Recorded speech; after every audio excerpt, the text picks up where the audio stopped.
Hello and welcome to this week's Climate Dispatch, the last Climate Dispatch of the 2026 legislative session. As always, joined by my colleague Dan Fingus, Vermont Conservation Voters, and we are really glad to be joined today by a very busy Senator Ann Watson, who's chair of the Senate Natural Resources and Energy Committee. Time will tell, but we anticipate the legislature is poised to wrap maybe by tomorrow, Friday. Unclear. There are still some big bills left that have not been finalized, but great news. The portable solar bill, which includes a backstop on appliance efficiency standards rollbacks, is on the way or already on the governor's desk. That's a really important bill that Senator Watson and others led on. We're excited about the data centers bill, a proactive data center siting bill, is also on the governor's desk, and he has till midnight tonight to either sign, veto, or let the bill become law without his signature. Really important bill. I'm going to let Senator Watson tell you a little bit about that, but also give an update on another important bill we've been talking to you about, which is the greenhouse gas emissions and fossil fuel data bill, which would just help us get more information about how many and what types of fossil fuels Vermonters are using at a community level. But I want to turn it over to Senator Watson. You've been leading on these issues in so many ways.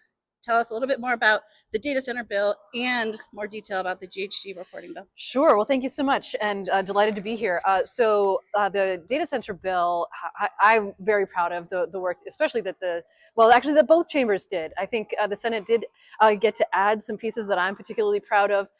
Some of that includes being specific about prohibiting fossil fuel as a generating system, and except in the case of emergencies, like if the grid goes down, so that we're ensuring that we're not having just constant, the burning of fossil fuels for these data centers, and then ensuring that they must maximize the amount of renewable energy that is generated on site, and then as well as that they must participate in what's called a virtual power plant, which was kind of a new phrase for me, but it's basically a fancy phrase for having a large system of batteries. So all of that was in the effort to reduce the amount of greenhouse gases that are going to be associated with data centers should they ever come to Vermont. As I understand it, is one of the strictest, strongest regulations that a state will have passed in the country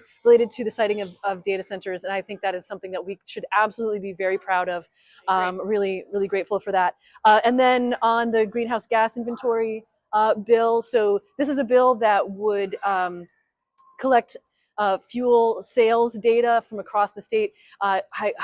Speaking as a former mayor of Montpelier, I remember we did not have data to inform whether or not we were making progress on our own citywide goals, and that was very frustrating to know. And one of the things that a lot of people talk about in this building is government accountability, and being able to have a measure to see how we're doing on our goals and our requirements more broadly would be incredibly valuable. So this is as well as being a way to hopefully inform our decisions as to how we can help people reduce fossil fuel reuse and ultimately save money. So all of that is what is in the balance, I would say, with H740, and we did have a committee of conference on that, and that did pass the Senate. But now we're sort of in a time crunch, right? Like, we're running out of days, and so it's no secret that the Republicans are refusing to suspend rules so that we can go a little bit faster to ensure that bill makes it across the finish line in time for the Senate. In time for the session ending. Hope it does. Yeah. Well, thank you, Senator Watson. You have obviously been a huge champion on our climate and energy. It's been a really busy 2 years as chair of the committee. You're also a huge champion on land use policy, clean water. There's been so many bills. We really appreciate the work that you're doing. It does not go unnoticed how hard you're working for all of us in Vermont. It is this crunch time where everyone wants to be done. but there's also these important bills that need to get Yeah. over the finish line. So there's going to be a lot of action even after you get this email tomorrow for the Climate Dispatch. So please join us on June 10th at noon. We're going to be doing a whole debrief of the legislative session webinar. We're going to dive deep into the issues of climate and energy, but also land use, water use, democracy. So please join us. You'll find a registration in the email. Thank you for joining us, Senator Thank you Watson. Thank you. I much, appreciate Thank it. you all. Thank you. See you next session.